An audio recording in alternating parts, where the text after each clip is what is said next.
Yo, what's up guys? It's your boy Nitrostorm here. Welcome back to another Genshin Impact video. Today we're going to be taking a look at the first priority tier list for 5 stars for version 2.0. Now, why am I making this video? Well, the game has been out for 6 months plus, so there's a lot of 5 stars to consider. Videos on new characters normally talk about how they're good with another 5 star. This causes new players to have mixed feelings on who they should go for. So I wanted to give newer players a resource that can help them guide in terms of building up a good roster of 5-star characters. So before we start, we have a few notes/disclaimers to go through. So the tier list is ranked based on mechanics/abilities, ease of use, and how much they affect your experience. These rankings may not correlate with tier list based on full potential/strength. The tier list is based on my experience, mainly intended for newer players, and it's in my opinion. Also, as an extra, obviously as updates apply and continue for Genshin Impact, the tier list will also have to update. But my overall aim for this video is to make your life and experience easier in Genshin Impact. Without further ado, let's take a look at the tier list. So we're going to be taking a look at 2 tier lists, and this is the first one. So for this priority tier list, we have grouped up all of the standard banners and just put them to one side, but I did order them in terms of the highest priority standard banner 5-star to the lowest priority standard banner 5-star. In any case, let's move to the rated characters. So for SS rank, as you can see, I've put in Zhongli for get as soon as possible. Now, obviously, for people that do have Zhongli, they already know why I've put him here at the pinnacle. Not only does he have a big shield that essentially protects you from everything, and with enough HP, nothing is going to break it. He also has a good burst, which applies petrification, which essentially just stops the enemies from moving completely for a good amount of seconds. That gives you free reign to do damage. And last but not least, alongside being able to summon a pillar for extra damage, the Jade Shield that he creates also applies a debuff of 20% elemental and physical resistance to nearby enemies. So with all that said, he is essentially the full package of damage and support, as well as support defensively. So with that said, that's why I've put Zhongli as the highest priority 5-star event character to obtain in this game as of version 2.0. So moving on to S rank, the high priority, I've listed Venti, Ganyu, Hu Tao, and Kazuha. Now, I've put in Venti in high priority rather than get ASAP, mainly because of when I compare these 2 Archons with each other. Overall, the conclusion is that I believe, in my opinion, Zhongli applies more for teams in general. As in, you can basically put Zhongli in any team and then he will work just fine. But for Venti, he will work with most comps, of course, but there will be times where you're like, I might not need this guy for this certain place, hence I put him in high priority. Outside of that, in terms of overworld, random events that Genshin Impact does, as well as Abyss, Venti is very useful at grouping up enemies as well as free damage. Don't underestimate his elemental skill. And with that, he does enable other characters to do damage, because grouping up enemies means you won't have to run around trying to attack enemies that are very far apart, where you can have Venti to group them all up. However, he does not group everything up. If the enemy is a bit large, then you might need to do a bit more work in terms of getting them grouped up, or they might not just get pulled at all. Moving on to Ganyu and Hu Tao, these 2 are essentially top DPS, where even on their own they will be able to perform very well. With Ganyu as a ranged character with huge charge attack damage, you can deal damage to enemies from afar.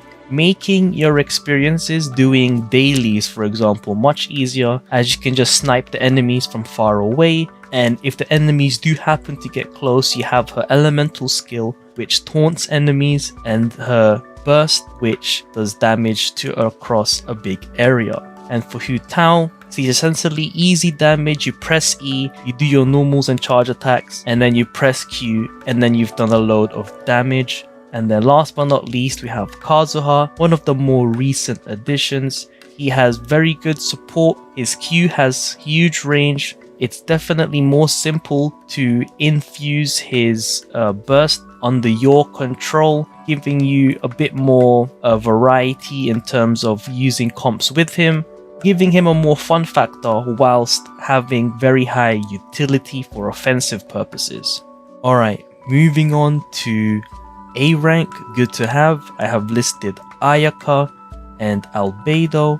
Now, before you guys start disliking because I put Ayaka in A rank, please hear me out. So, I'm not saying that she is not a good character. Obviously, this is a priority tier list, not a tier list that's the usual tier list. She has good range on her E, her burst has big damage, but we have to keep in mind that if a newer player obtains Ayaka, let's say for the first 5-star, they will notice some issues with her. For example, using her burst may not be the most easiest thing to do, mainly due to the fact that it has a more linear range and it's not easy to attack all enemies at once with the burst. And the fact that she always needs to use her sprint to infuse her weapon with cryo in order to continuously deal cryo damage. So all in all, it gives newer players more to think about in order to keep Ayaka's DPS in check.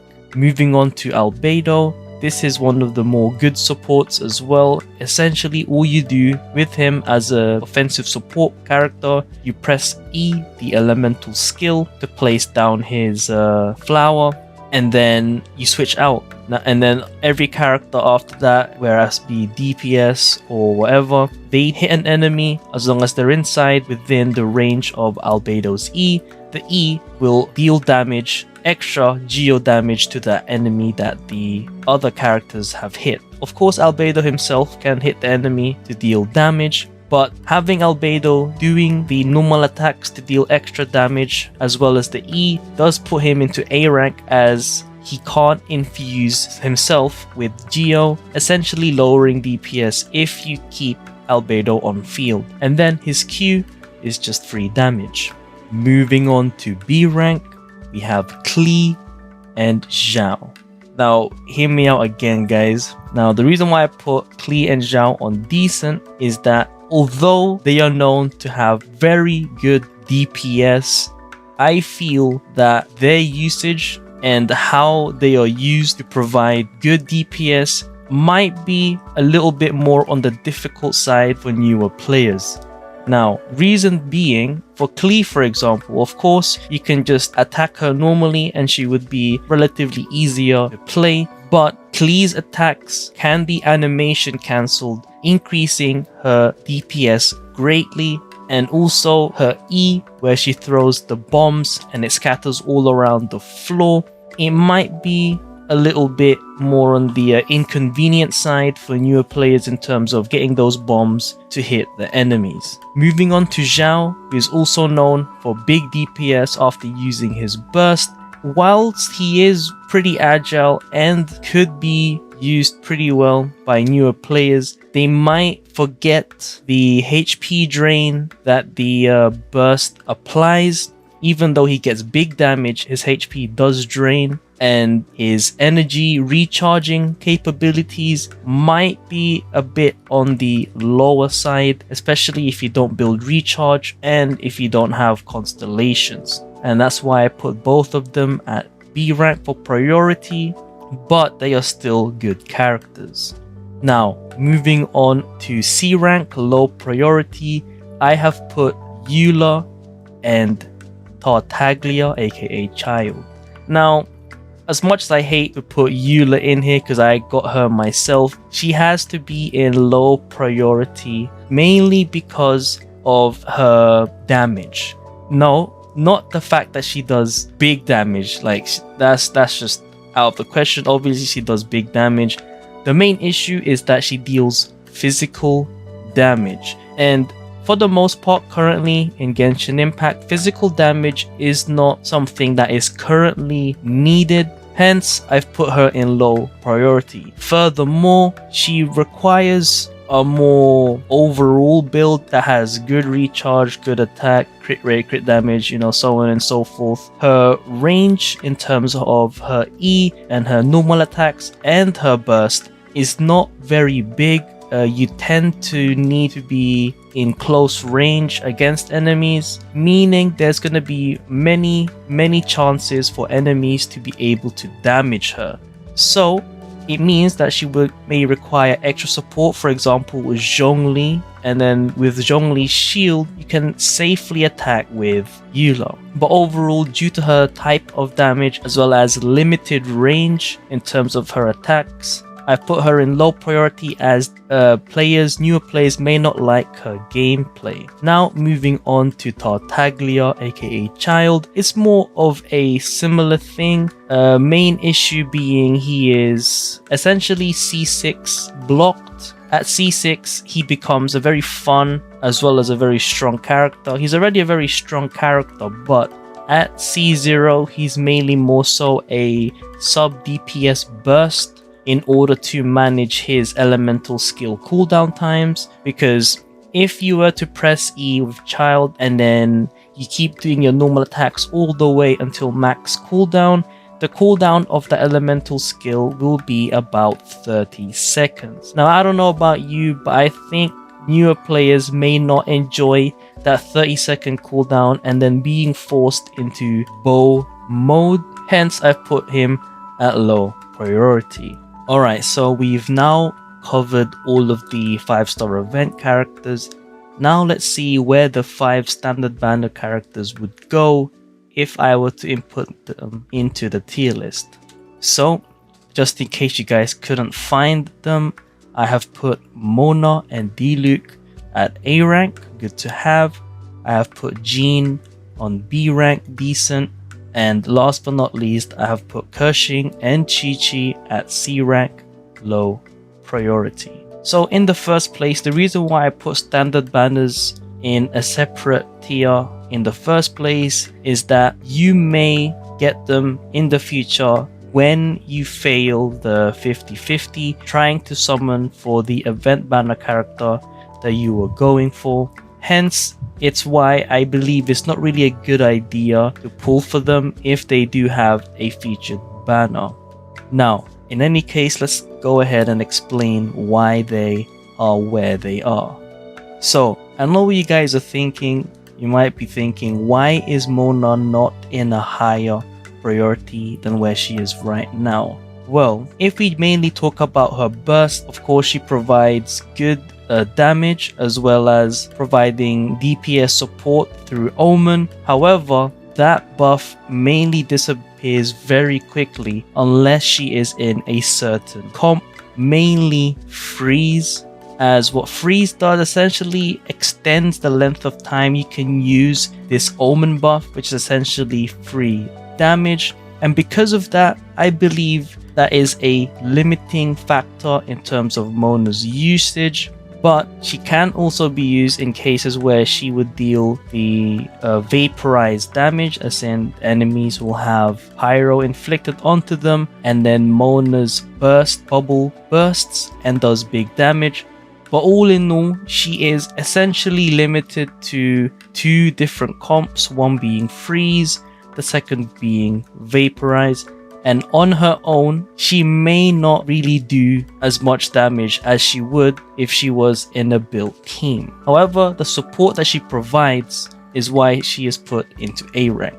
Now, Diluc. Now, I know you guys might be mad that I've put Diluc above Klee, and I know that is understandable. For the most part, I think in tier list, Klee is probably above D-Luke, but the reason why I put D-Luke in A, good to have, is how easy to use this guy is. So essentially, because of the way that his elemental skill works, you can alternate with elemental skill and normal attacks, as well as gain a ton of pyro energy particles. So even if you have low energy recharge, you can essentially spam his burst, keeping up your uptime for pyro infused normal and charge attacks. Now Jean I've put at B, decent, mainly because while she provides good animal support as well as healing, the range of her Q is not that large, and the usage of her E may take a bit of getting used to, as in, you know, holding the E to drag the enemies in and then moving your camera to face up or another way to shoot them, aka yeet, in order for them to either take full damage or redirect them into another area where you want the enemies to be.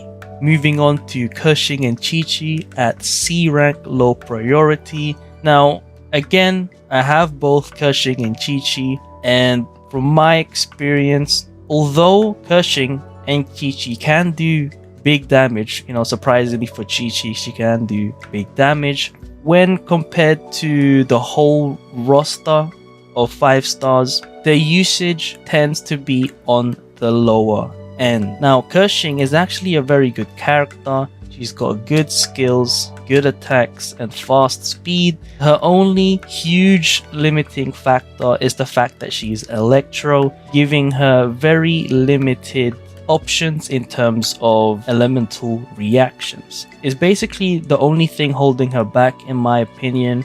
Outside of that, she would have had very good potential to being a very strong DPS if she was another element.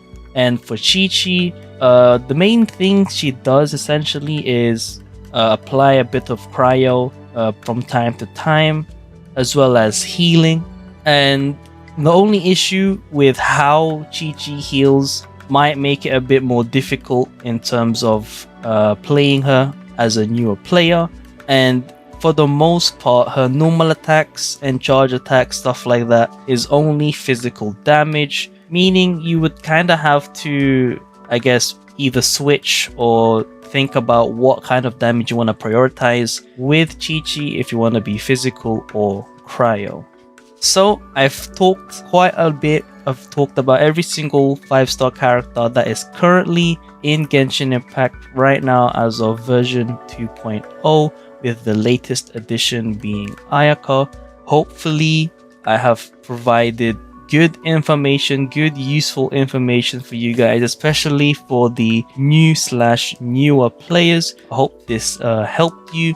For those that wanted a TLDR, you could essentially just take a look at the tier list and then decipher for yourself as to why they are put where they are. But for those that want a quick TLDR, Zhongli is at the top because he essentially provides everything from damage, offensive support, and defensive support. For high priority, Venti is good at grouping up enemies, dealing damage, as well as Anemo having the access to Viridescent set, which will help you debuff the enemies depending on the element.